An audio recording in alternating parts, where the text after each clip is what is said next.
நமஸ்காரம் நமஸ்காரம் மவ சிவ அசியசி அசியசி மவ சிவ. முடிந்தவரை நம்பிக்கை இருப்போர் மட்டும் காலை எழுந்தவுடன் இந்த இரண்டு கையை நல்லா நீட்டா அப்படியே ரப் பண்ணிட்டு சுபாங்கிரி சுபாங்கிரி சுபாங்கிரி என்று 3 முறை சொல்லிய பிறகு தன்னுடைய முகத்தை அந்த கையில பார்க்கப்பட்டு அதன் பிறகு ஒரு காரியத்தை நாம் செய்யும் பொழுது அன்று நடக்கக்கூடிய ஒரு நெகட்டிவ் இம்பாக்ட் எல்லாம் சற்று குறையும் அப்படின்னு ஒரு கருத்து இருக்கின்றது. இதுல குறிப்பா எல்லாருக்கும் ஒரு கனவு இருக்கும். ஒரு வீடு கட்டணும், நல்ல ஒரு பங்களா கட்டணும், அப்படி இருக்கணும் இப்படி இருக்கணும், அது மாதிரி ரூம்ஸ்லாம் இருக்கணும் அப்படிங்கிற ஒரு கனவுகள் தவறேதுமில்லை. ஆனால் இதுல ரொம்ப முக்கியமானது ஒண்ணு என்ன நம்ம பார்க்க போகணும்னு கேட்டீங்கன்னா, இந்த வீடு கட்டக்கூடிய நேரத்தில் அந்த வீட்டோட தலைவி, மனையாள் என்று சொல்லக்கூடிய தலைவியானவர், அவருக்கு நேரமானது குறைந்தது 1 வருடத்திற்கு அல்லது 1.5 வருடத்திற்கு எப்படி இருக்கிறது என்பதை நாம் உறுதி செய்து கொண்டு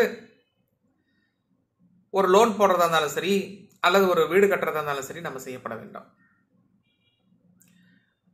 அப்படி தவறும் பட்சத்தில் Goal time in peaceful life. For wonderful Vastu drawing, logo designing, name for your babies and company, number for your vehicles, consult Mava Shiva Dr. A.S. Mahashri Raje. ஒரு நல்ல நேரம் ஒரு மாசத்துக்கு தான் இருக்கு அப்படின்னா அந்த நேரத்தில் ஆரம்பிச்சிட்டோம் அப்படின்னா திரும்ப முடிக்கக்கூடிய காலகட்டத்தில் ரொம்ப நம்மள டென்ஷன் பண்ணிடுறோம். எப்படின்னு கேட்டீங்கன்னா, நம்ம காலையில் நல்லா சாப்பிட்டு நல்லா தெம்பா இருக்கக்கூடிய நேரத்தில் பெண்கள் ஒரு 10 குடம் தண்ணி 20 குடம் தண்ணினா கூட டக்கு டக்கு டக்குன்னு படியில் ஏறி கொண்டாந்து தின்றுவார்கள். ஒரு 11 மணி ஆக ஆக என்னன்னு என்னால் முடியாதுங்க, ரொம்ப இதாக இருக்குங்க, டயர்ட் ஆயிடுச்சுங்க, கஷ்டமா இருக்குங்க அப்படின்னு சொல்லிட்டு அந்த வேலை ஸ்லோ ஆயிரும். இதே போன்று நமக்கு வரக்கூடிய நேரங்களும் நம்ம மேல இது போன்ற ஒரு சூப்பர் இம்போஸ் பண்ணும் அப்படிங்கிற ஒரு கருத்து இருக்கின்றது. ஆகவே இந்த அடி நிலமானது, லேண்டானது யார் பெயர்ல இருக்கின்றதோ அவருடைய நேரம் எப்படி இருக்கின்றது என்பதை சற்று ஃபோக்கஸ் பண்ணி ஆராய்ச்சி செய்த பிறகுதான் நாம ஒரு முதலீடு செய்யறதுக்கு உள்ள இறங்கணும். இதுதான் இதுல ஒரு ஃபர்ஸ்ட் பாயிண்ட். செகண்ட் பாயிண்ட், நமக்கு என்னென்ன மாதிரி ரூமோட அமைப்புகள்லாம் வேணும், எவ்வளவு ஸ்கொயர் ஃபீட்ல வேணும், ஒரு 1000 1500 2000 3000 என்ன ஏது நம்முடைய வசதிக்கு ஏற்ப ஒரு 25 லட்சத்துல நம்ம வீடு கட்டலாம் அப்படின்னா முன்ன பண்ண 10 லட்சம் அதிகமாயிரும். அப்ப அதற்கு தகுந்த மாதிரி உங்களுடைய எண்ணங்களை செயல்களை முன்னாடியே கொஞ்சம் குறுக்கி வச்சுக்கணும். சரி கட்டலாம் அப்புறம் பார்த்துக்கலாம் அப்படின்னு சொன்னீங்கன்னா நாட்கள் தள்ளி போயிடும். 10-11 வருஷம் தள்ளிட்டு ஓடிடும்.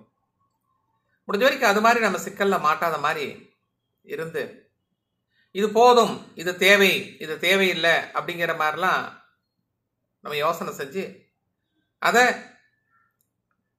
உங்களுக்கு தெரிஞ்ச ஒரு வாஸ்து கன்சல்டன்ட்ட கொடுத்து, எங்களுக்கு இது மாதிரிலாம் தேவைகள் இருக்கு, இது மாதிரிலாம் இருக்கு, இவ்வளோ ரூம்ஸ் இந்த மாதிரிலாம் கட்டினா எவ்வளோ வரும் என்ன வரும்னு ஒரு அவுட்டையும் கேட்டுக்கோங்க, ஒரு இன்ஜினியரிங் கேட்டுக்கோங்க. ஒரு வாஸ்து பிரகாரம் ஒரு டிராயிங்க வாஸ்து கன்சல்டன்ட்ட போட்டு அந்த டிராயிங்கை என்னன்னா ஒரு சில நேரம் கன்ஸ்ட்ரக்ஷன் என்ஜினியர்ஸே நிறைய பேர் போடுறாங்க, அவங்க கையில் கொடுத்து எங்களுக்கு இது மாதிரி ஒரு பிளான் பண்ணி கொடுக்கணும் சார், இதை இது மாதிரி எங்களுக்கு கொஞ்சம் கன்ஸ்ட்ரக்ட் பண்ணி கொடுங்கன்னு சொன்னீங்கன்னா, ரிக்வஸ்ட் பண்ணீங்கன்னா they will do it. இதில் வாஸ்து பிரகாரம் பிளான் போட்டு கொடுத்தார் அப்படிங்கிறதுக்காக வாஸ்து கன்சல்டன்ட் ஒரு பெரிய ஆள் என்றும் சொல்ல முடியாது. வாஸ்து பிரகாரம் கட்டாம இன்ஜினியர் அவர் போக்கில் கட்டுறாரு அப்படின்னா அவருக்கு வேலை தெரியல அப்படின்னு நம்ம சொல்ல முடியாது. இதுல நாம பணம் போடுறோம், நாம தான் 2 பேர்கிட்டையும் வேலையை வாங்கி அட்ஜஸ்ட் பண்ணி வேலையை வாங்கி மனசு நோகாம நம்ம வீட கட்டிக்கணும். அங்க அவர்கிட்ட போய் இன்ஜினியர்கிட்ட போய் எங்க வாஸ்துக்கார் சொல்ற எனக்கு இது மாதிரி தான் வேணும் இது மாதிரி தான் வேணும்னா ஒரு இடத்துல வந்து லோடிங் வந்து டிரான்ஸ்ஃபர் பண்ண முடியாது, அந்த இடத்துல வந்து பில்லரும் போட முடியாது. அப்படிங்கிற பட்சத்தில் கொஞ்சம் நம்ம என்ஜினியர்ஸ், கன்ஸ்ட்ரக்ஷன் என்ஜினியர் சொல்றதையும் நம்ம கேட்டு தான் ஆகணும். இன்டீரியர் நம்ம என்ன வேணா செஞ்சுக்கலாம், அதில் ஒன்றும் பெரிய ப்ராப்ளம் வருவதில்லை. அதில் கூட அந்த இன்டீரியர் செய்யும் போது பெயிண்டிங்கில் கூட நமக்கு ஒத்து வரக்கூடிய கொஞ்சம் பெயிண்ட்ஸாக ஒரு 50% மேலே வர மாதிரி நம்ம கொஞ்சம் பார்த்துக்கிட்டாவே போதும். ரொம்ப பெருசாலாம் பண்ண தேவையில்லை. ஓரளவுக்கு வாஸ்து பிரகாரம் 100% வாஸ்து இருக்கு அப்படின்னு சொல்றதெல்லாம் வந்து இன்றைய காலகட்டத்தில் ஆகாது.